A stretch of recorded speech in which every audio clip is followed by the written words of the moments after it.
Mas esses dias, vindo aqui em Campina, tem muita coisa que a gente lembra e relembra. Estava tendo algumas conversas, conversando até com o apóstolo Guto e ouvindo um pouco e relembrando algumas coisas da vida do pastor Bud. Não tem como a gente passar aqui, eu passo ali, irmãos, na Avenida Canal, olhando lá para o lado do Zé Pinheiro, eu já lembro do pastor Bud e do tempo que a gente teve com ele lá no centro de cura. E quantas atitudes da vida do pastor a gente pode usar como modelo para a nossa vida, quer seja ministerial, quer seja pessoal.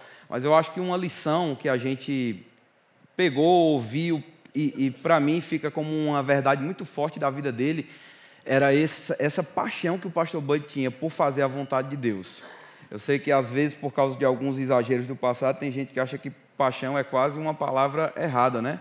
No entanto, paixão não tem nada de errado, né? Desde que um relacionamento ele não esteja firmado apenas na paixão. Porque a paixão, em alguns casos, ela pode ser de curta duração e de bastante intensidade. Então, eventualmente, se um casamento está baseado na paixão, ele vai acabar um com raiva do outro e às vezes entra sogra no meio, é uma confusão grande. O casamento é baseado no amor, né? É uma atitude de Deus que é reproduzida pelo casal e de alguma forma faz o casamento durar. Agora, no casamento deve haver paixão. Amém? Um amém ali, um louvado seja Deus. Irmãos, tem que ter, senão o trem fica monótono. E me permita o uso do trem aí de vez em quando, que é bom demais, ajuda e serve para qualquer coisa. Então, dentro de um casamento tem que ter, irmãos, tem que ter um momento de despertar, você relembra coisas, você aproveita e coloca um pouco de fogo naquilo. E uma coisa que estava tão evidente na vida do pastor era essa paixão por fazer a vontade de Deus. Ele não estava onde era mais confortável, ele estava onde Deus queria que ele estivesse naquele momento. Quantas vezes o pastor fazia isso até de forma súbita, a inspiração vinha sobre ele, mas ele estava tão apegado ao Senhor que ele não pensava muito, não fazia muitos cálculos, ele simplesmente ia e obedecia. No final da vida dele, a gente conversando, pastor, o que é que o senhor está pensando? Eu lembro de 2013 a gente falando sobre isso. O que é que o senhor está pensando para o ano que vem? De vez em quando o pastor viajava, alguém mandava até buscar o pastor de avião, eu lembro dele indo.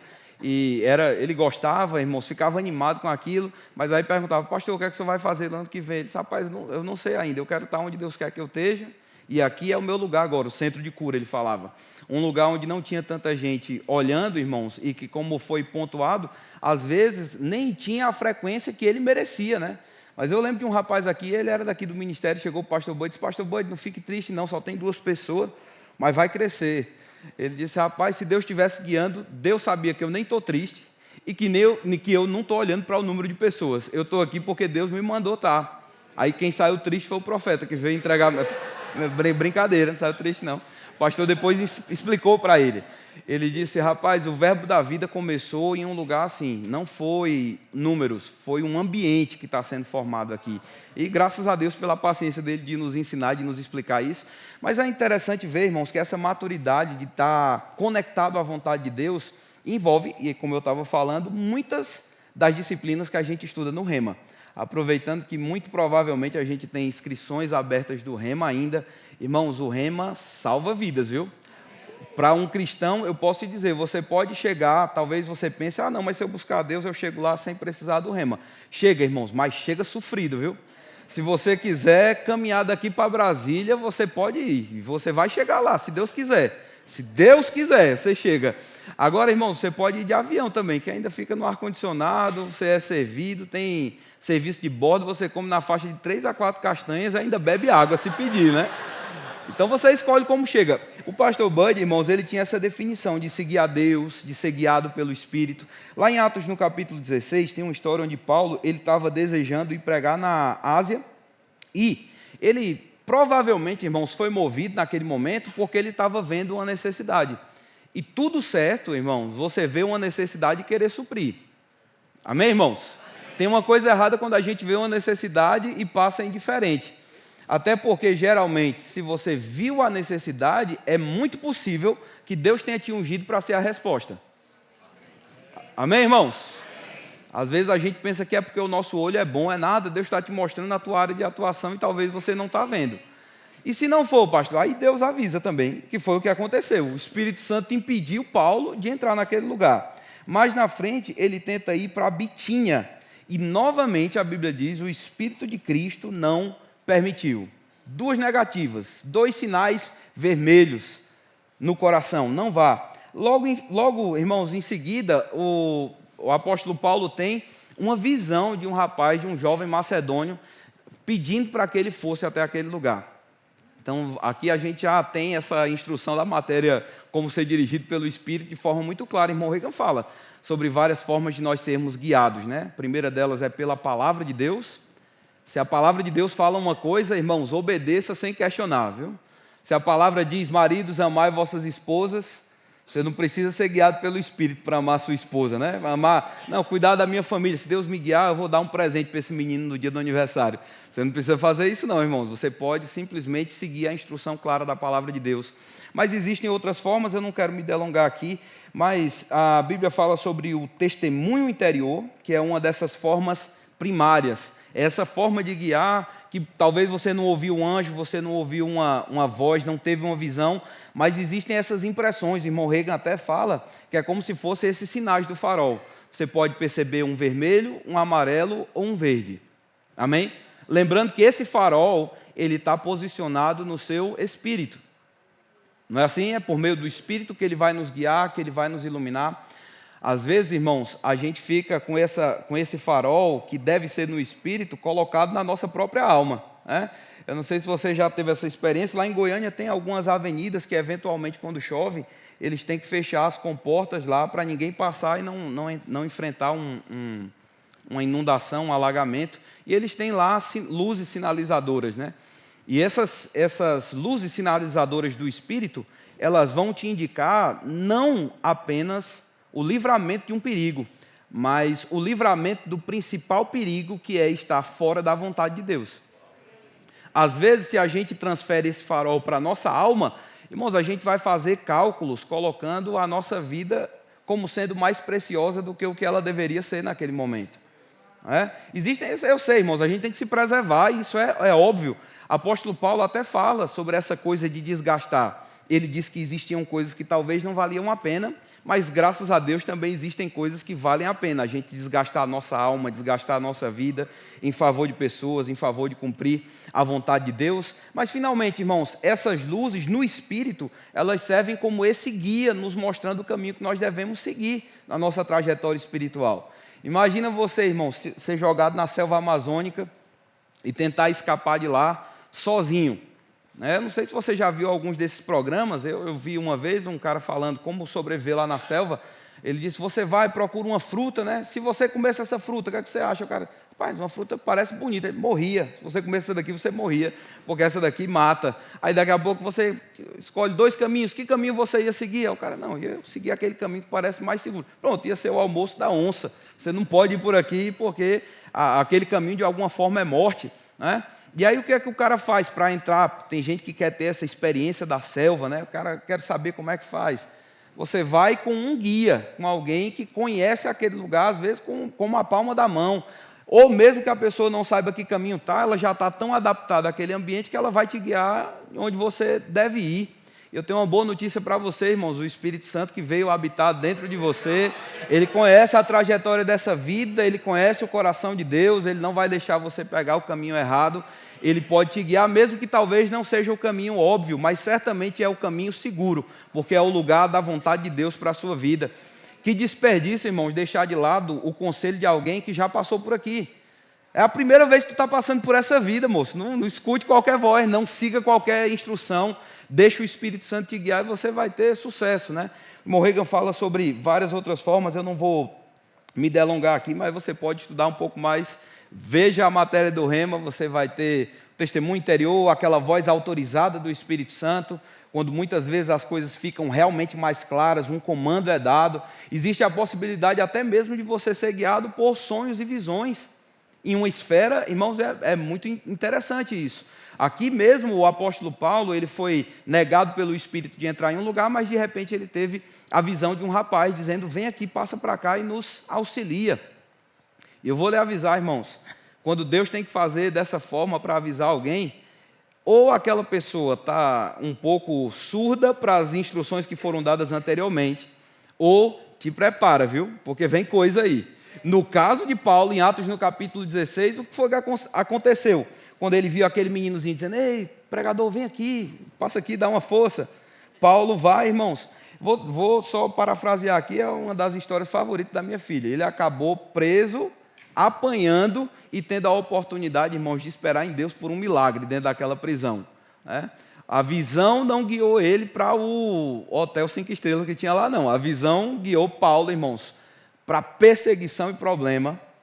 Amém? Não para perseguição e problema, obviamente, para alcançar pessoas naquele lugar, mas isso não queria dizer que não existiriam problemas. E aí é o que eu quero te lembrar. Irmão, sendo guiado pelo Espírito, ainda assim é possível que a gente passe por situações desconfortáveis. Não é que o Espírito Santo vai te guiar para o problema, o Espírito Santo vai te guiar para a vontade de Deus. E fazendo a vontade de Deus é possível, nem sempre, mas é possível que você enfrente oposição, circunstâncias contrárias àquilo que você está esperando. E aí entra numa segunda coisa que eu queria compartilhar com você, que talvez já vai estar em outra matéria, né? A matéria fruto do Espírito.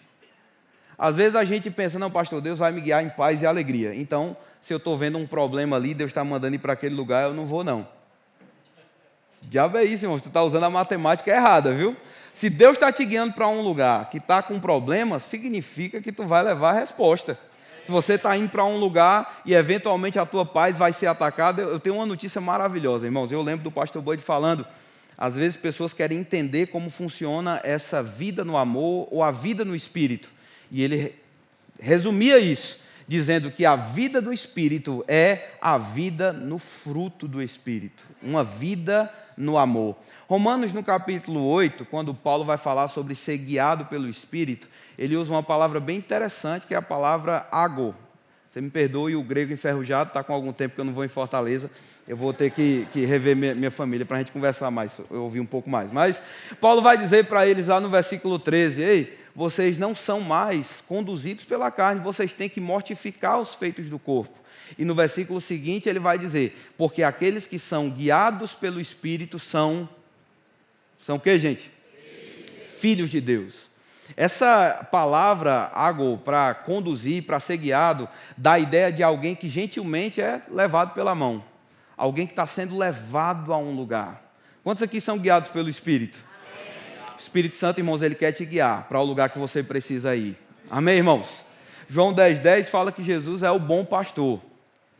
Eventualmente, irmãos, eu já ouvi muita discussão sobre o que é ser um bom pastor, né? O que é ser um bom pastor? O que o bom pastor faz? A definição melhor está lá em João 10,10. Jesus disse, o bom pastor dá a vida pelas ovelhas. Aí a pergunta que fica é, e a boa ovelha? Porque a moçada só quer saber do bom pastor, né? O bom pastor, irmãos, ele vai dar a vida pela ovelha. E a boa ovelha? Vai ouvir o pastor e vai seguir, irmãos. Quantos creem aí que o bom pastor merece uma boa ovelha? Que tipo de pastor você tem sido para outras pessoas, mesmo que você não esteja no cargo pastoral? Sabia que a gente pode ajudar Jesus, irmão, na equipe dele, cuidando das ovelhas? Graças a Deus, todos nós, em algum nível, podemos ajudar a discipular pessoas, compartilhar o que a gente recebeu de graça. Mas aí eu vou fazer uma segunda pergunta. Quantos têm sido aí uma boa ovelha, irmãos? Meu amigo, tem ovelha que dá trabalho, né? Escuta, não vai, escuta, não segue. O guiar do Espírito, irmãos, é uma oferta de Deus, é Deus se oferecendo para te levar para um lugar. Agora, irmãos, a nossa resposta deve ser permitir que Ele nos conduza. Amém? O fruto do Espírito é uma manifestação de que nós estamos disponíveis para que Ele nos conduza. Fruto do Espírito, irmãos, é mais do que um adorno para a árvore. Fruto do Espírito é a demonstração da saúde, dessa produtividade que nós devemos ter. É pelo fruto, irmãos, que o agrônomo vai ver a saúde da planta. Amém, irmãos? É pelo fruto que nós demonstramos na nossa vida que nós vamos demonstrar o tipo de qualidade que a gente está absorvendo do cabeça, da videira. Que tipo de reprodução nós temos feito na nossa vida. Eu quero só que você pense. Deus oferece o guiar pelo Espírito. Mas quando eu assumo essa vida no amor, eu estou me permitindo ser guiado. E aí, mesmo que eu seja colocado em lugares difíceis, irmãos, essa produção do amor vai fazer com que a vontade perfeita de Deus ela se manifeste a meu favor.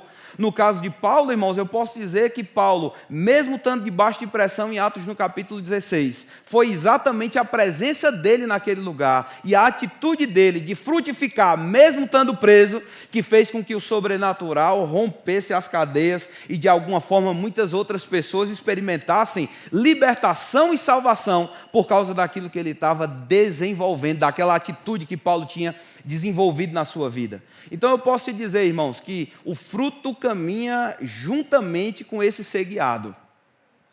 Quantos estão entendendo o que eu estou falando, irmãos?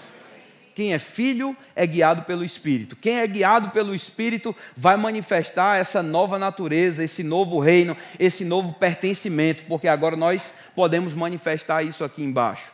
Agora, eu disse que eu ia dificultar para ninguém saber do que eu estava falando, né? Eu falei sobre ser guiado, sobre amar a Deus, ser guiado pelo Espírito. Eu falei sobre essa coisa do fruto, a gente precisa manifestar o fruto. E eu sei que talvez essa palavra, ou esse conceito, ele possa sim ser aplicado para o fruto do Espírito, porque ele está ligado ao amor, está ligado à paz, está ligado à alegria. Mas eu encontro, irmãos, em Paulo e Silas naquele momento, enquanto eles estavam passando por aquela pressão lá em Atos no capítulo 16, lidando com aquele lugar, e eu posso dizer que muitos pensamentos podiam ter chegado à cabeça de Paulo naquele momento, pensando, mas rapaz, e se eu tivesse entrado na Ásia, eu não estava preso? Se eu tivesse entrado, e o Espírito de Cristo disse para eu não entrar, me privou lá e agora eu acabei nessa prisão aqui, e agora eu estou sofrendo. E Paulo amargurado, sem motivo para cantar uma bela canção, entristecido por tudo que ele estava sofrendo, fisicamente também. Mas a atitude de Paulo foi diferente. Paulo manifestou um espírito diferente. Que espírito foi esse que Paulo manifestou? Irmãos, eu consigo encontrar Paulo em uma condição de gratidão. Gratidão não está narrado como uma manifestação do fruto, porque gratidão, irmãos, na verdade, se você for pegar a palavra grega para gratidão, eucaristeu, dá a ideia de o seguinte, seria bom, alguma coisa muito boa, e caristeu é uma derivação da palavra haris ou caris, ou charis, dependendo de onde você esteja no Ceará, no norte, no sul, no leste ou no oeste. Essa palavra charis ou haris é a palavra para graça. E eu acredito que foi o irmão Rick Renner, eu vi falando isso, ou foi no Strong, um dos dois. Você pode pesquisar que quase vai dar certo, você vai encontrar isso aí. Eucaristeu dá a ideia de um bom recebimento da graça que foi ofertada. Gratidão é a atitude de receber bem aquilo que me foi confiado. Ao passo que ingratidão é o oposto. Ingratidão é receber mal aquilo que me foi dado, é ter uma atitude errada. Eu posso dizer que, de alguma forma, irmãos, o guiar do Espírito, essa oferta de Deus é Deus concedendo graça. A minha pergunta é como a gente está respondendo à graça que Deus nos tem dado. Dar ouvidos, frutificar, é um bom recebimento da graça de Deus. Está indiferente e esquecido, e eu vou te avisar, irmãos, esquecimento é ingratidão pura, viu? Está tudo ligado. Eu vou ler alguns textos aqui para você não ficar me olhando estranho. Está uma palavra pesada numa terça-feira de manhã. Dá para tu te alegrar numa terça de manhã também, amém, irmãos? Mas lá em Jeremias capítulo 33 tem um texto bem interessante. O povo de Israel estava sendo levado, na verdade, eles já tinham sido levados ao cativeiro, e agora o profeta que antes estava trazendo palavras bem duras e avisando para eles, vocês estão presos porque vocês merecem, vocês estão passando por isso, por causa da atitude que vocês desenvolveram. Mas aí o profeta vai começar a animar o povo a respeito do que viria. E ele disse lá no versículo 10, assim diz o Senhor, neste lugar que vocês dizem que está deserto, vocês dizem que está deserto, imagina essa cidade, tá? Uma imagem. Vocês dizem que está deserto, sem pessoas, sem animais, nas ruas de Judá e nas ruas de Jerusalém que estão arrasadas, sem pessoas, sem moradores, sem animais. Ainda se ouvirá o som das festas e da alegria, a voz do noivo e da noiva e a voz dos que cantam. Deem graças ao Senhor dos Exércitos, porque Ele é bom e porque a sua misericórdia dura para sempre. Também se ouvirá a voz dos que trazem ofertas, diga ofertas, de ações de graças à casa do Senhor, porque restaurarei a sorte da terra como no princípio, diz o Senhor. É interessante pensar sobre isso.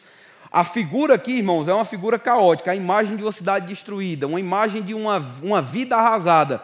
E o que o profeta começa a dizer? Olha, naquele lugar vão começar a cantar da bondade de Deus. E vão começar a demonstrar gratidão. Lá em Isaías, no capítulo 51, em uma outra ocasião, mas dentro de uma mesma figura, o profeta vai dizer, eu vou ler na versão NVT, ele diz assim, o Senhor voltará a consolar Sião e terá compaixão de suas ruínas.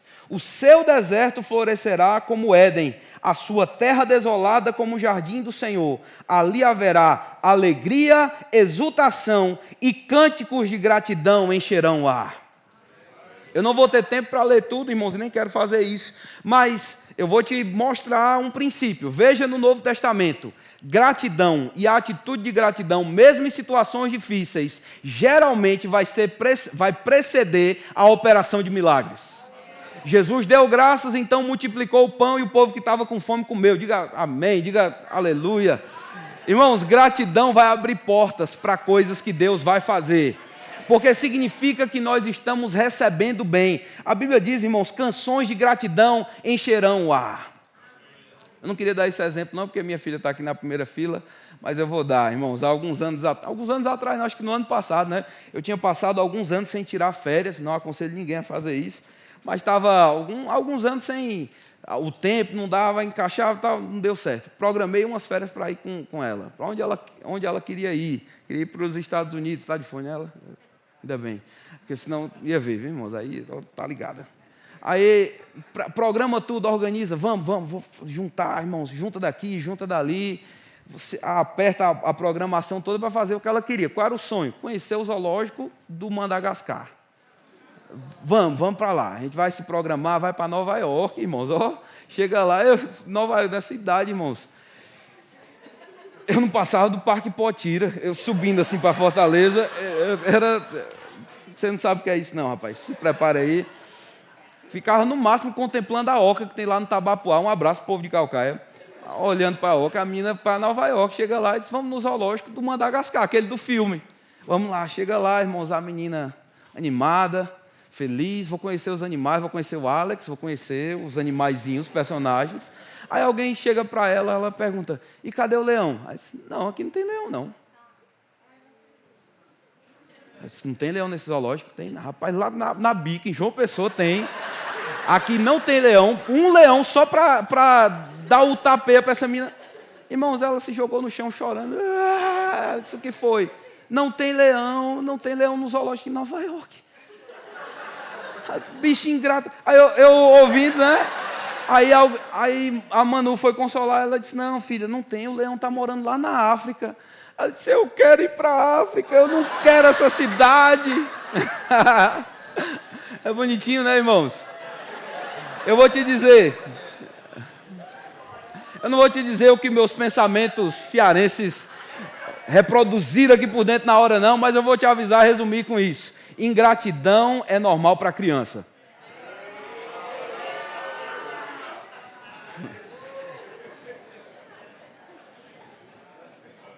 Murmuração é um subproduto dessa ingratidão.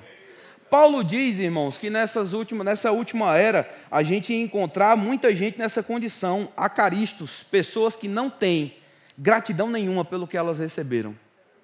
E o que acontece? Deus não pode se mover. Deus fica impedido de se mover. Por quê? As pessoas se esqueceram do que elas receberam. Não vou ler aqui, mas... meu Deus do céu, tem tanta coisa para a gente falar sobre isso, irmãos. Porque Deus está querendo fazer tanta coisa na nossa vida. Deus está querendo se mover.